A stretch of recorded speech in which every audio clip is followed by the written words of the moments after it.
शायद दुनिया में इकलौता जीएसटी कानून रहा होगा जिसमें इतने संशोधन हुए हैं और इतने संशोधन होने के बाद भी आज फिर सरकार को संशोधन करना पड़ा।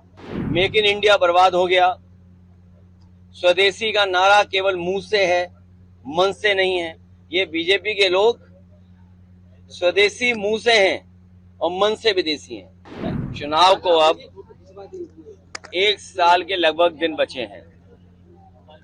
उत्तर प्रदेश का चुनाव 1 साल के अंदर या 1 साल का आसपास समय बचा है सरकार के पास।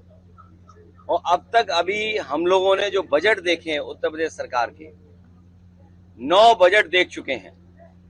आखिरी बजट आना है जो अब आ जाएगा आने वाले समय में। दिल्ली की सरकार तीसरी बार चल रही है। हाल ही में हमें और आपको देखने को मिला कि एक ऐसा कानून जीएसटी जब लागू किया गया था तो ये बात कही गई थी कि व्यापार बढ़ेगा। इस कानून के लागू होने से सरल व्यवस्था लागू होगी जिससे कि व्यापारी और कारोबारी अपना टैक्स दे पाएगा।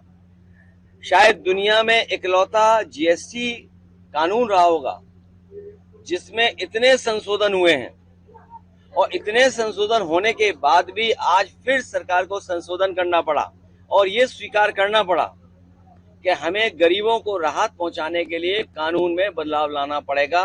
उसका जो स्लैब है वो बदलना पड़ेगा कृषि क्षेत्र में या जरूरत के सामान को लेकर के। तो सवाल ये है कि जीएसटी लागू होने से लेकर के अब तक आखिरकार सरकार ने किसको मुनाफा कमाने दिया? ये कौन लोग थे जो मुनाफा बेवजह कमा रहे थे?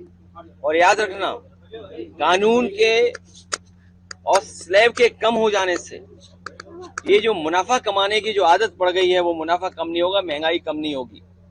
और दूसरी तरफ जो हमारा कारोबार बंद हो रहा है, अमेरिका ने जरूर टैरिफ लगाया है, हमारे कुछ काम पर कारोबार पर टैरिफ लगा दिया, लेकिन टैरिफ से ये लग रहा है कि भारतीय जनता पार्टी के नेताओं के मुंह पर भी टैरिफ लग गया है।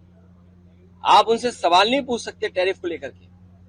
हमारे भदोही का कारपेट, मुरादाबाद का ब्रास का एक्सपोर्ट, मेरठ का, सहारनपुर का, फिरोजाबाद का, तमाम जो एक्सपोर्ट होते थे अब पाबंदी लगने के बाद उनका नुकसान होना शुरू हो गया।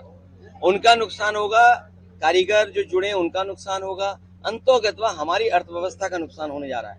अमेरिका अगर अपनी अर्थव्यवस्था को बचा रहा है या अपनी अर्थव्यवस्था को मजबूत कर रहा है तो हमें भी ये सोचना चाहिए कि हम अपनी अर्थव्यवस्था को कैसे बेहतर करें। उसके लिए हमें फैसला लेना चाहिए। मेक इन इंडिया बर्बाद हो गया। स्वदेशी का नारा केवल मुंह से है, मन से नहीं है। ये बीजेपी के लोग स्वदेशी मुंह से हैं और मन से विदेशी हैं।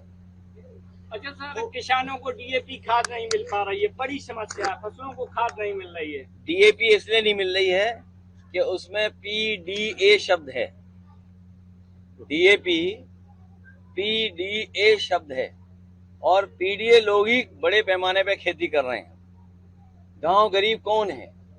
जहां हम और आप खड़े हैं इस गांव में कौन खेती कर रहा है या किस घर परिवार के बीच में खड़े हैं? तो ये तमाम वो लोग हैं जो मेहनत कर करके कमा रहे हैं और सरकार के पास खाद नहीं, यूरिया नहीं, डीएपी नहीं और कीटनाशक दवाइयां महंगी हैं। और जब फसल तैयार हो जाएगी तो कोई उसको कीमत नहीं मिलेगी और बाढ़ से जो नुकसान हुआ उसकी भरपाई नहीं हुई है।